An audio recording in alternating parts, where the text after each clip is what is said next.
Alright, folks, so today we're going to be talking about Mr. Jimmy Dore, the one and only Jimmy Dore.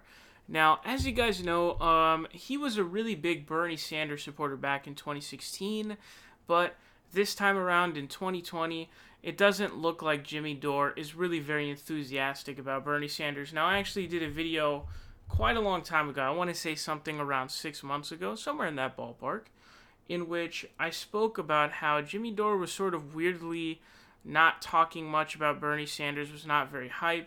Also, a clip of him saying that he refuses to donate to Bernie Sanders because the DNC is for sure gonna, they're really gonna get him, screw him over. So there's no point in donating. Of course, he not only donated to Tulsi Gabbard, but he advocated all of his supporters do the same. So not really sure what's going on there. But needless to say, Jimmy Dore's opinion of Bernie Sanders has completely gone south and completely gone sour ever since he refused to come on the Jimmy Dore show.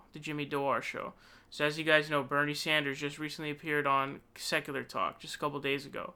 He's appeared on the Majority Report multiple times. He's been on the Tom Hartman radio show. He's been on the Young Turks. So he's been on all these different networks, but he won't come on the Jimmy Dore show. And if you know all the crazy stuff that Jimmy Dore has said, you could probably understand why. So, as you guys know, during the previous debate, the last debate that happened, the third debate, Bernie Sanders had a bit of a raspy voice. It was a bit messed up, and it sounded very, sort of hard. And it was not very appealing, of course, and, it just wasn't cool. It just sucked. But Jimmy Dore really seems to have taken a really hard-line stance on this. But before we jump into that, I want to let you guys know that I'm over on Patreon, patreon.com/theprogressivevoice. If you want to access a bunch of Patreon content, make sure to go check that out.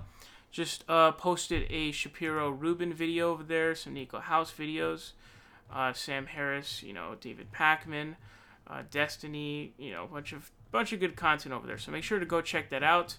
And I would actually like to give a thank you to some new patrons. I'd like to give a thank you to Eduardo Gonzalez, Tamir Walton, Andreas Hulkunen, Christian Veneman, Croy Rennie, Rondane Haller, Kelly Anderson, Henry Yu, Julian Colby, and Obi Alfred. So make sure to go over there to access all that premium content. Patreon.com/theprogressivevoice. Now, with that said, let us go ahead and hear out Mr. Jimmy Dore. Oh, sounds like he's been gargling with gravel and sand. And I'll show you what Bernie's voice is. Sounds like he's been gargling with gravel and sand. And that, and what is that? Well, what that is again Bernie surrounding himself with people who aren't the brightest. The last time, again, I tell you his campaign, again, you grab people that you know, right? So Bernie grabbed people that he knew. Look at his old press secretary. Now she's working for Joe Biden. That was a bad hire by his campaign. And by the way, they didn't go on the Young Turks, right? At the time in 2016, Young Turks owned alternative progressive news. They were it.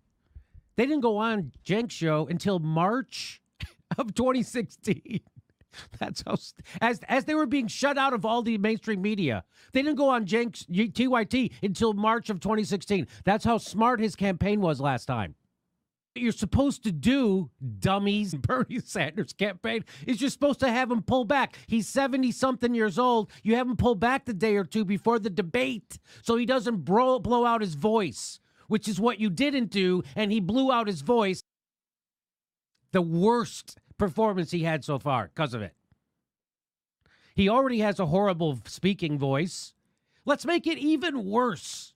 Let's make everyone think he's sick. That can I throw it to my panel on that? Did you think that was smart? When I heard Bernie speaking, I bet he was doing a speech 5 minutes late. What did you think of it? Jimmy, I agree completely. Okay. Here he has an access to a platform to communicate his great ideas. Mm-hmm. We don't have Tulsi Gabbard on that stage. We're wondering the difference between Warren and Bernie and how that's going to be revealed to itself. And then he has this gravelly voice that actually, it wasn't inspiring. It made me kind of like, oh no, I got to listen. It's great what he was saying. I was happy the things that he was able to communicate. I just think it fell short. He needed a rest. He sounded sick. He sounded like he needed a rest. He doesn't need to connect with me. He doesn't need. I'm already connected. He doesn't need to connect with you or Ron. He needs to connect with people he hasn't connected with yet. I mean, when I saw him Sunday in Iowa City. And how did he sound? He sounded fine, but he was doing, I think, about 5 events all throughout the state, which on one hand, it's like, yeah, that's great, but they probably overdid it a little bit, and he should have had a day or two to recover for the debate, especially when you know it's going to be 9 against 1. Yes. And actually more than 9 against 1, because let's throw the moderators in there. And too. all the moderators, Yeah. too. So you're alone. So again, another tactical Sanders campaign. The strength of the Sanders campaign is not his advisors. It certainly isn't his political strategy. The strength is the fact that he's unbought. That's his strength, that people think that he's a straight shooter because he is, because he's not taking their money. That's what his strength is. That's all of his popularity is coming on the strength of that and, of course, his policies, which come out of that. It's certainly not because they're making genius moves behind the scene. Hey, I know, we'll have him show up and look like he's knocking on death's door. So here's Joe Biden, and so we'll talk more about Bernie's voice actually after this clip. And this is how bad it is in the Democratic Party.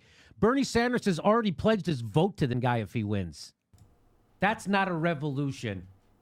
All right, so that is the full clip there of Jimmy Dore basically going off on Mr. Bernardino Sanders. So here's my problem with all of this, okay? So first of all, his voice was raspy, yes. I think that Jimmy Dore is making way too big of a deal out of it, first of all. But as I mentioned earlier, there's sort of one event that really changed everything for Mr. Dore here. And it seems super personal, the way that he's going about this. So, what do I mean by that? So, is it possible to be critical of the Sanders campaign without sounding like that? Absolutely, of course there is. Because you'd be, in a way, doing it where it's, like, honest, legit, and you're not, in a way, seeming like it's coming from this personal position where it's, like, this deep-seated anger that exists. It's just weird. Like, who in their right mind would respond to Bernie Sanders having a raspy voice on the debate stage with this? Just this sort of lengthy tirade of sorts in which he gets extremely angry and, like, berates the Sanders campaign. Like, do you think that is a normal reaction? Seriously. Like, what other Bernie supporter had that reaction? You know who had that reaction? I believe it was Chris Cillizza, or whatever that loser's name is, at CNN. That was the opinion of a bunch of neo-libs who are not being honest. So it seems weird that he would have this kind of an opinion. Now, is it probably true that he should have pulled back before the debate and been like, okay, I'm going to rest my voice because, I don't want to have a raspy voice when the debate comes around? Yes, I agree. There's a way to explain that without it coming off as you're personally offended by the Bernie Sanders campaign and you're out to get them every time you speak about Bernie and his campaign. There's a way to do that. The way that he's going about it indicates to me, the viewer, that, wow, you really have something against Bernie Sanders and his campaign, and there's something underlying going on here. What is that underlying thing? That, of course, is that Jimmy Dore has said that he won't vote for Bernie again. Or, sorry, he didn't say that. He said that he hopes Bernie loses because he didn't come on Jimmy Dore's show. So, essentially, what it means is some of these criticisms are on point. And I actually agree with some of the criticisms he has of his 2016 campaign, but you also have to keep the context in place that really that 2016 campaign was not launched as like, oh, we're really going to win this race. That's what 2020 is. 2016 was not like that. It ended up sort of snowballing into this huge movement that was really big. But that really wasn't the sort of context in the original purpose and starting point of the 2016 election. So to make like these really, crazy criticisms. Was the Simone Sanders hire bad? I mean, yeah, of course, but that's with hindsight. So I don't even know how they would have known that at that point. But I think that Bernie often goes two gloves off in his approach into winning. I disagreed with that. I didn't like that he was very sort of, he didn't really talk much about going after Hillary Clinton. I didn't really like that. He doesn't really, sort of take the gloves off. I didn't really like that either. But so there's certainly ways to have, legit critiques of Bernie Sanders' campaign. That's totally fine and legit because there are always critiques of that. But the way that he comes across is like, yo, what is wrong with you? Like, there's something underlying going on here.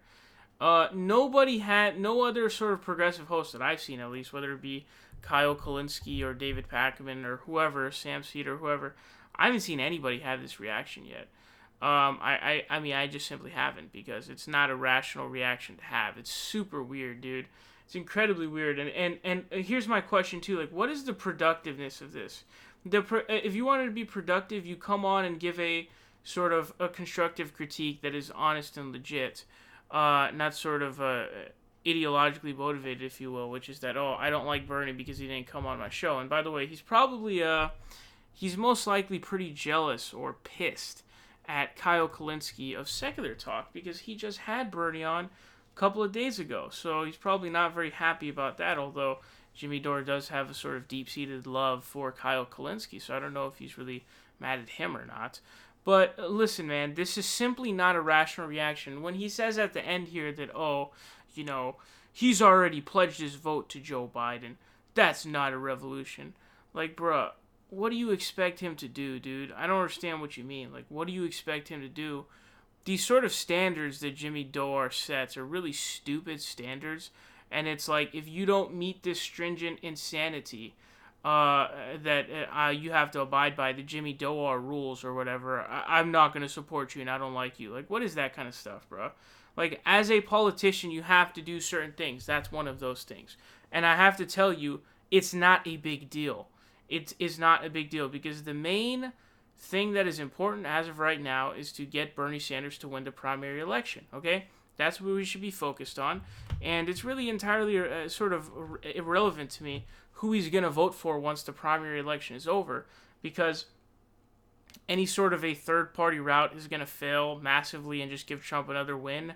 Obviously, if you were to take Bernie and do some sort of a third-party route, which I know is what Jimmy Dore wants to do, but Jimmy Dore has always been going after Bernie Sanders for like over a year now about this, where he disagrees and wants to go outside of the Democratic Party, which of course is really stupid and gets us nowhere whatsoever, really, really fast.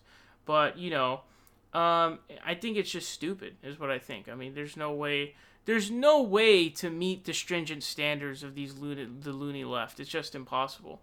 You have to be like God in the flesh or something to be able to meet these kinds of standards. I mean, I just don't know what to tell you.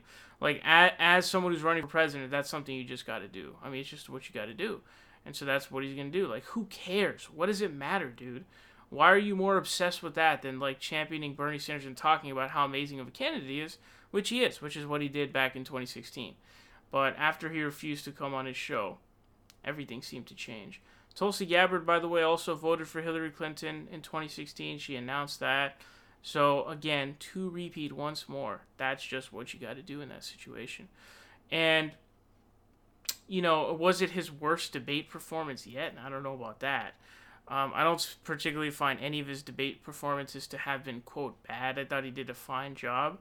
But yeah, would it have been a good idea to basically rest prior to the debate? Sure. And I thought the way that Ron sort of delivered his opinion is the way that any normal person would deliver a critique of Bernie Sanders like that, who's a Bernie supporter.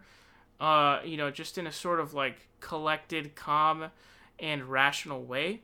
Jimmy Dore, of course, having none of those qualities whatsoever in his response.